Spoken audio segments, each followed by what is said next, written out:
The Legend of the Magat River.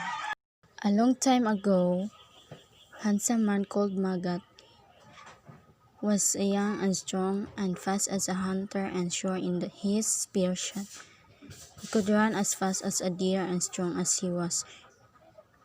He was strong-willed and obstinate, but he was also kind and gentle. Everybody in the village loved and respected him. Magat loved outdoor life. One day, fired by adventure, he wandered farther than usual. So night came, being far from home. He kindled a fire in his cold, primitive way. He lay beside the fire and fell asleep. Early the next morning, he pursued his solitary way. Finally, he came upon the largest stream he had ever seen. He beheld a lovely sight. Just across the stream, beneath the shade of the outspreading branches of the big tree, was a very beautiful maiden. She was bathing and was nude from the waist up. She was the most beautiful woman Magat had ever seen, and he fell in love with her at first sight. Magat saw a great python, which was ready to attack the beautiful woman. The next moment Magat was in the water and carried the beautiful maiden ashore.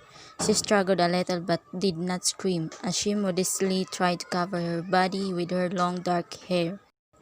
Under the spell of nature, Magat asked the woman to be his wife. The woman, after waking Magat, promised in the name of the great Kabunian not to see her at noon, consented. He brought her home and made a cozy room for her. Everything went well and happily for a while. One noon he broke his promise and broke into his wife's seclusion.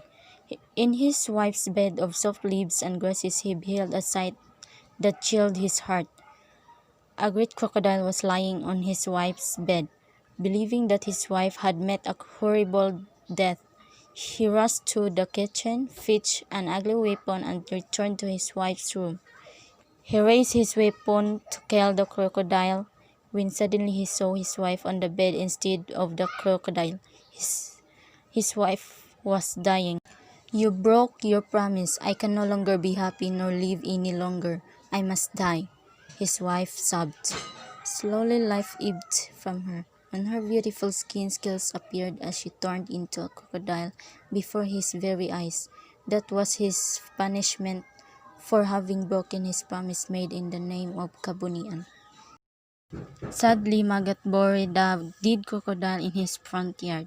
Worn out by grief of his back of fidelity to his word and over the death of his lovely wife, he drowned himself, and his miseries in the same stream grew into the mighty troublesome Magat River.